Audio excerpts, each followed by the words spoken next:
जय गुरु जी। संगत जी, शुक्राना गुरु जी चैनल को शेयर करें और सब्सक्राइब करें।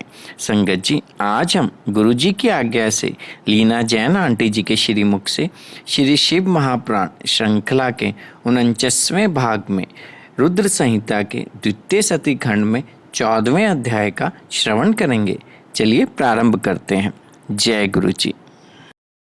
जय गुरु जी। संगत जी, गुरु जी महाराज की कृपा और आशीर्वाद से आज हम श्री शिव महापुराण की रुद्र संहिता के द्वितीय सती खंड के 14वें अध्याय की वांछना करने जा रहे हैं। ओम नमः शिवाय, शिवजी सदा सहाय। ओम नमः शिवाय, गुरु जी सदा सहाय। दक्ष की 60 कन्याओं का विवाह। दक्ष और विरणी के यहाँ देवी शिवा का अवतार। दक्ष द्वारा उनकी स्तुति तथा सती के सद्गुणों एवं चेष्टाओं से माता पिता की प्रसन्नता। ब्रह्मा जी कहते हैं, देवऋषि, इसी समय दक्ष के इस बर्ताव को जानकर मैं भी वहां आ पहुंचा और पूर्ववत उन्हें शांत करने के लिए सांत्वना देने लगा। तुम्हारी प्रसन्नता को बढ़ाते हुए मैंने दक्ष के साथ तुम्हारा सुंदर स्नेहपूर्ण संबंध स्थापित कराया। तुम मेरे पुत्र हो, मुनियों में श्रेष्ठ और संपूर्ण देवताओं के प्रिय हो, अतः बड़े प्रेम से तुम्हें आश्वासन देकर मैं फिर अपने स्थान पर आ गया। तदंतर प्रजापति दक्ष ने मेरी अनुनय के अनुसार अपनी पत्नी के गर्भ से 7 सुंदरी कन्याओं को जन्म दिया और आलस्य रहित हो धर्म आदि के साथ उन सब का विवाह कर दिया। मुनीश्वर, मैं उसी प्रसंग को बड़े प्रेम से कह रहा हूँ, तुम सुनो। मुने, दक्ष ने अपनी 10 कन्याएं विधि पूर्वक धर्म को ब्याह दी, 13 कन्याएं कश्यप मुनि को दे दी और 27 कन्याओं का विवाह चंद्रमा के साथ कर दिया। भूत या बहुपुत्र अंगिरा तथा कृशाश्व को उन्होंने 2-2 कन्याएं दी और शेष 4 कन्याओं का विवाह ताक्षर्य या अरिष्टनेमि के साथ कर दिया। इन सबकी संतान परंपराओं से तीनों लोक भरे पड़े हैं, अतः विस्तार भय से उनका वर्णन नहीं किया जाता।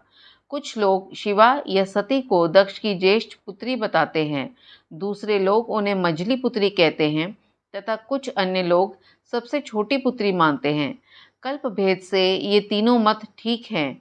पुत्र और पुत्रियों की उत्पत्ति के पश्चात पत्नी सहित प्रजापति दक्ष ने बड़े प्रेम से मन ही मन जगदम्बिका का ध्यान किया, साथ ही गदगद वाणी से प्रेम पूर्वक उनकी स्तुति भी की। बारंबार अंजलि बांध नमस्कार करते हुए वे विनीत भाव से देवी को मस्तक झुकाते थे।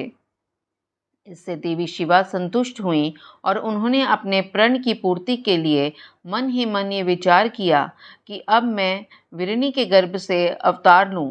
ऐसा विचार कर वे जगदम्बा दक्ष के हृदय में निवास करने लगी। मुनि श्रेष्ठ, उस समय दक्ष की बड़ी शोभा होने लगी।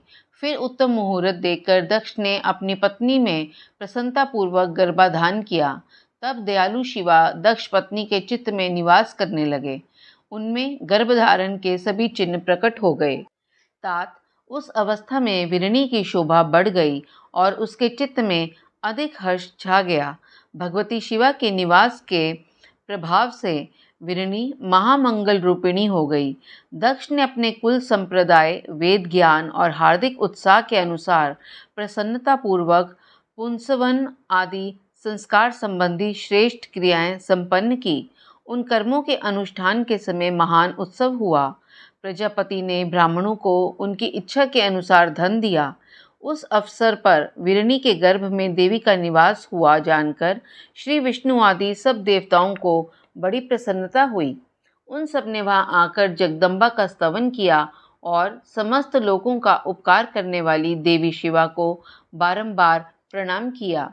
वे सब देवता प्रसन्नचित हो दक्ष प्रजापति तथा विरणी की भूरी भूरी प्रशंसा करके अपने अपने स्थान को लौट गए।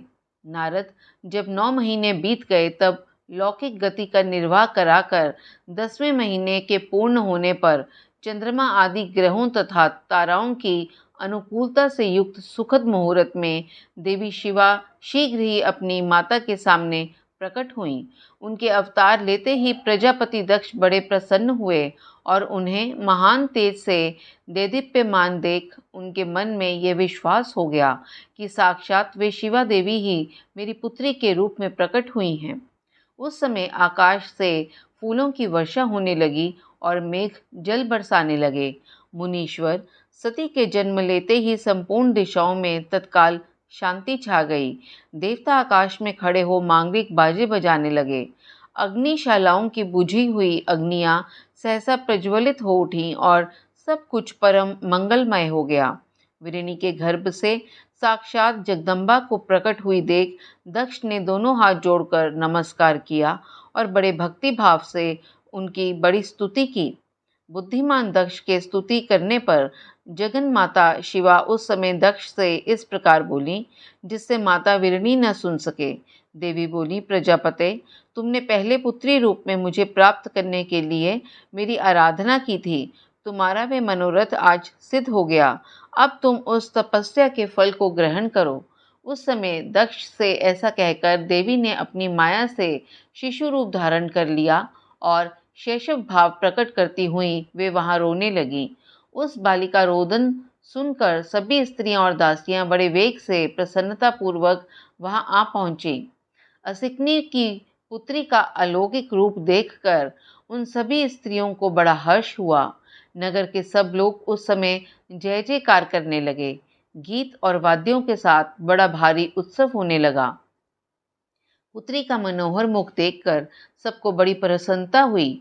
दक्ष ने वैदिक और कुलोचित आचार का विधि पूर्वक अनुष्ठान किया, ब्राह्मणों को दान दिया और दूसरों को भी धन बांटा। सब और यथोचित गान और नृत्य होने लगे। भांति भांति के मंगल कृत्यों के साथ बहुत से बाजे बजने लगे।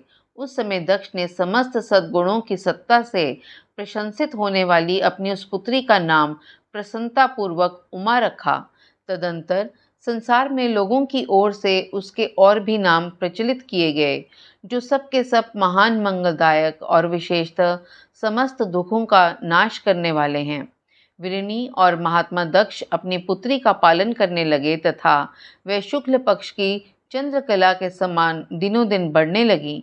द्विजश्रेष्ठ बाल्यावस्था में भी समस्त उत्तमोत्तम गुण उसमें उसी तरह प्रवेश करने लगे जैसे शुक्ल पक्ष के बाल चंद्रमा में भी समस्त मनोहारिणी कलाएं प्रविष्ट हो जाती हैं।